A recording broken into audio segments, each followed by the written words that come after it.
What's up, guys? I hope that you're having an awesome day today. Maybe if you're not having an awesome day, you'll feel better after you watch this video.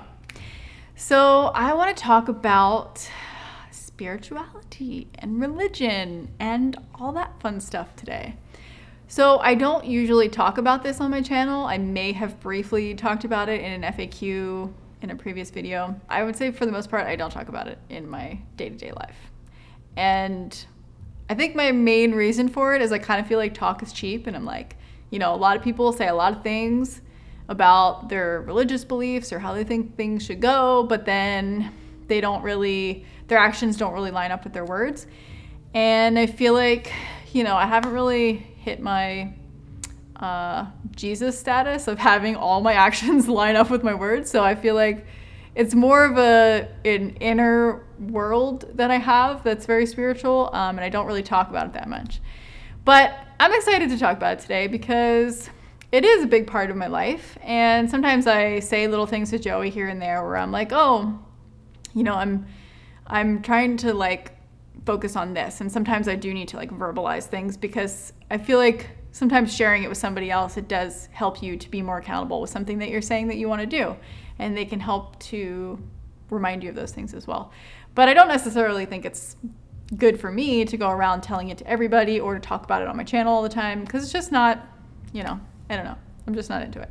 So also I just wanted to say too, and I was saying this before we started filming, that I don't want my channel to feel like this thing where I'm like, look at me, this is what I'm all about. Like, you know, that's not my style. If I ever title a video that's like why I do such and such or why I don't do such and such, I'm not doing it because I'm like all about myself and what I'm into. I really want this channel to be more a conversational thing where you and I are kind of discussing different topics, and you can comment down below and I will get back to you. I would say probably the first and second day after I post a video, I respond to almost every single comment. So I love interacting with you guys, and I love this to be more of a conversation. So, brief history of my previous religious sort of experience when I was a kid. Growing up, I was raised Christian. My mom was basically Christian her whole life. She converted as a teenager from Catholic to a more non-denominational Christian. She met my dad in the church. Their relationship and all their friends were all from the church, and so it was a very big part of their life. After my parents got married, my dad started to pull away and sort of question things and do his own thing. And maybe that's why I did on some level as well too, because my dad is a bit more alternative and my mom is a little bit more like mainstream with her lifestyle.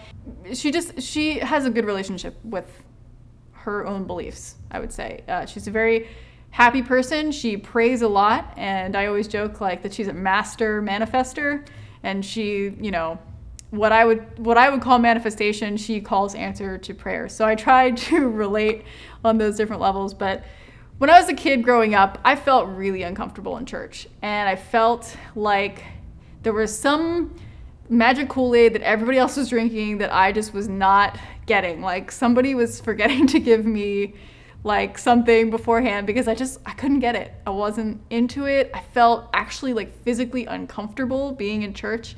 And so when I was old enough to make the decision to not go to church, I made that decision and I stopped going, and I felt so much better about it.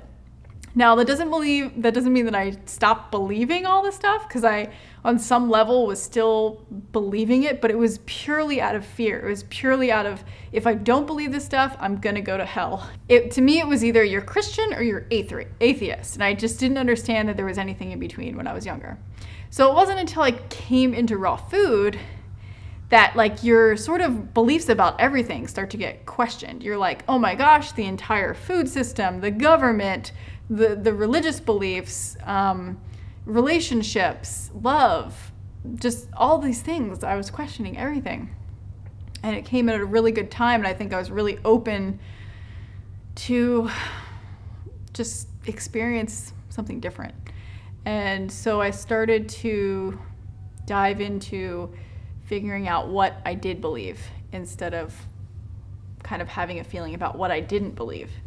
And I remember diving really deep into this series about past lives from was called Many Lives, Many Masters. I forget what the author's name is, but he had a few books. So I read those books and I was like fascinated with it. Past lives, oh my gosh. And it wasn't like I was adopting this as my new belief, but I was very fascinated with it because I had never heard of it before, or I just thought it was like this silly thing that like weirdos talked about.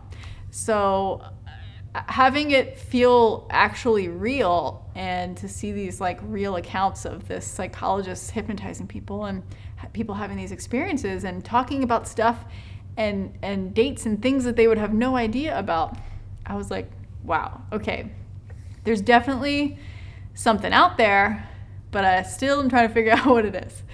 And so I just kept digging and digging, and then it was probably around 6 years ago, or maybe even longer, that Joey had shared the Conversations with God series with me. And I don't know if Joey even believes all the stuff that's in there, but when I read it, I was like, whoa, this is the first thing I've read that actually feels like truth. And I would say I'm generally not a very gullible person. I'm the type of person that's like skeptical until it feels real, until I see like more evidence. And, you know, not that just from reading this book, there's some kind of evidence in there, but just reading it was like true to me. Because we all know when we hear something that feels true, we're just like, whoa, yes. How is this? How am I just hearing this for the first time? This seems like absolute common sense. And so that's how I felt when I was going through this series. And maybe some of you have read Conversations with God or listened to the audiobooks. I would highly recommend the audiobooks because the people who read them, they have these really incredible voices. And they switch back and forth between a male and female reader. And it's very powerful to hear it in this way, and the voices are also just very relaxing. And I like to listen to audiobooks before I go to bed sometimes, so I've actually been listening to this series of, initially it was 3 and now it's 4 books, like on a loop sort of for the past year, like a year straight basically. And sometimes I'll like throw in a little fictional book here and there, but for me at this time in my life, I feel like it helps me stay on track. It helps me to stay emotionally on track, helps me to stay physically on track. It helps me to stay on track with how I want to have relationships with people in my life and how I want to interact with the world and sort of, yeah, just being who it is I really want to be. And I'm not here to say, hey guys, this is the truth. This is like for everybody. But it certainly has some really amazing points in it. And I think if everybody in the world listened to it, they would probably be like, okay, well, maybe I'm not going to adopt this as my new religion, or I'm not going to stop believing what I'm believing. But there's some points in here that might be worth adopting to have more peace in our world and to do more of what we say we want. You know, you get the girls on the beauty pageant and you interview them and you say, if you could have one thing, what would it be? And they say, world peace. But our actions don't really line up with what we say we want. We say as humans we want to feed all the hungry. We create all these programs to feed the hungry. We want to, you know, eliminate homelessness. We want to have no war. We want to have better relationships with people. We want to be more sustainable. All these things. But our actions don't really line up with what we say we want. And so that's something that they talk about in this book in a very practical way, is if you are heading to San Francisco and you're actually trying to go to San Jose and you stop for directions and the person says, San Jose is this way and San Francisco is that way. You're going in the wrong direction. You need to go this way. And someone is just simply telling you, hey, you're heading in the wrong direction based on what you say you want. They're not making a judgment on you or anything. They're just simply telling you the truth and a better way to get to where you're going. So that's what I like about this book. Although it does have a very spiritual aspect to it, it's very practical, and there's a lot of practical steps shared in it for how we can actually get to the place that we say that we're trying to go, which I think is amazing. So that's kind of what I think is lacking in some other religions, is just practical real world advice for how to get where we say that we want to go, regardless of what your religion is. And I wanted to share some major takeaways that I get from listening to these books and things that I like to be reminded of on a regular basis. So one of the major things is in the Conversations with God book, they talk about how we're all one. And we have heard this on, some level, probably over and over. Just like when you were a kid and you heard, eat your fruits and vegetables, they're good for you. And you're like, yeah, somewhere deep down in there, I know that fruits and vegetables are good for me, but we just forget it. So it's good to hear it. Like, hey, we're all one. But even if you don't believe we're all one, if we just simply acted as if we're all one, then we would stop killing each other. We would stop ignoring each other when we're homeless on the street. We would just take better care of each other in general.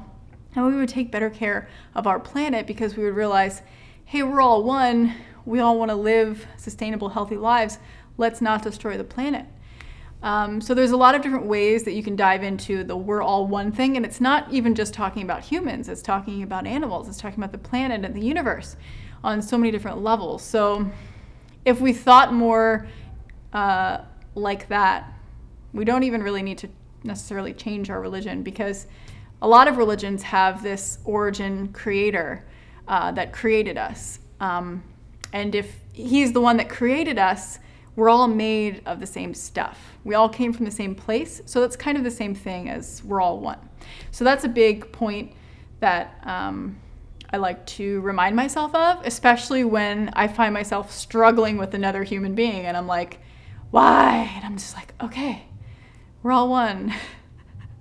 Whatever this person wants to do, they're doing the best that they can. They're doing what's good for them, and I'm doing what's good for me. So another thing that's a great reminder in the book is that we can have a little bit more consciousness with choosing how we want to feel about certain things that happen. A quote from the book is, what's happening is merely what's happening, and how you choose to feel about it is another matter. And I find that to be really true, because I could choose to let myself get into a completely worked up and ridiculous state over something that happens, or I can choose to, allow my emotions to be real, but then also remind myself of what the truth is. And the truth is that maybe this doesn't have anything to do with me, and I don't need to react like this. Or maybe, I love this person and I want the best for them, so I need to let them do what they need to do. So there's a lot of different things that happen in the world that we could have very strong reactions to. And I'm not saying that everyone needs to be stoic and have no emotions about everything. Have your emotions, but then remind yourself of who you really are and who these other people really are. And I think it can help you to have a better feeling about the whole situation. Another thing that I think is really awesome from this book is that we're not necessarily here to learn anything. We're here to remember. In the book, they talk about how, we're actually spiritual beings having a human experience. I know that you guys have probably heard that phrase before. But if that's so, then if we really are spiritual beings, then when we're in our spiritual state, we probably are in a state of all-knowing. And so we're not here to learn things, because we probably already know everything that there is to know, but we're in a state of amnesia to be here on this earth and to remember. So the book talks a lot about contrast, because we're like, why do all these terrible things happen in the world? And why is there bad and good? Well, just think about how there is no dark without light. And if we were just simply happy all the time, we wouldn't be able to know our happiness as happiness. It would just simply be being. And if we ever have the opportunity to experience sadness, then now we know what happiness really is, because we can be like, oh my gosh, I was happy before and now I'm sad. So I know how happy is, and I'm going to choose to be happy. So yeah, it's an interesting concept, I guess, you know, that we're not here to learn anything, that we're just simply remembering. And I think it sounds really cool. So it's something that I choose to believe, and it feels true to me. And then another really cool thing that I like from this book is they talk about how a lot of people are here and they're like trying to figure out what their purpose is, or they're trying to discover who they really are. But in Conversations with God, they talk about how we're not necessarily here to figure out who we are. We're here to just create who we are and who we want to be. So you don't have to do all this digging and uncovering and discover, like, who am I really? We just simply have to decide, that sounds cool, I want to be that. And then you just go and move towards that. And that's a very simplistic view of it, but I think that sounds really cool. So all these things feel like truths to me for my own person. And I leave space for everyone to believe what they want. But I would encourage you, if you're feeling like the world is just crazy and we don't know what we're doing, honestly, like, reading these books, it just relaxes me so much and reminds me that ultimately, in the end, it's all going to be okay. And that we're just here playing on Earth for now. So I told you guys that I was going to start answering questions at the end of videos, and so I'm going to answer a question from the previous video where I was talking about how I was not using Instagram. So Lemurian Chick, who comments all the time, and you're so awesome, thank you for commenting and interacting with me so much, I always appreciate your comments. She asked, how do you reconcile your new attitude with having an online business, and did Instagram not increase your business? So I'm going to answer the second question first. My Instagram following really came from my YouTube channel. So I had YouTube first and I got Instagram way later. And the only reason that my Instagram really grew as fast as it did initially was because I was promoting it on YouTube. So they really just crossed over from YouTube onto Instagram. And I'm sure I got new people on Instagram as well, but I don't think that it was really helping my business. I think that it was actually just kind of distracting for me. So I feel so much better without it, and I feel more excited to create and do other stuff online. So I hope that answers your question. And guys, please make sure that you comment down below, have this conversation with me. I would love to hear what you think if you read Conversations with God. I would just highly recommend the audiobook. Love the audiobook.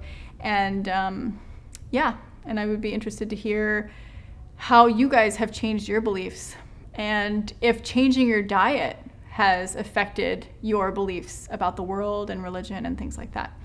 So thank you guys so much for watching. Oh, also I want to also mention that I recently I recently did a podcast with my friend Andrew, who used to live out here and will be moving out here soon. And he's a really cool guy, and he interviews people about online businesses, sort of like conscious business owners that are plant-based. And he interviewed a few of my other friends out here, and it was a super fun interview. We just had so much to talk about. It was like really raw and off the cuff in a lot of ways, and he had awesome questions. So if you guys want to check out that podcast, you can follow the link down below. And I thank you guys so much for watching, and I will see you in the next video. Oh, and make sure that you subscribe so I can see you next week. Okay, bye.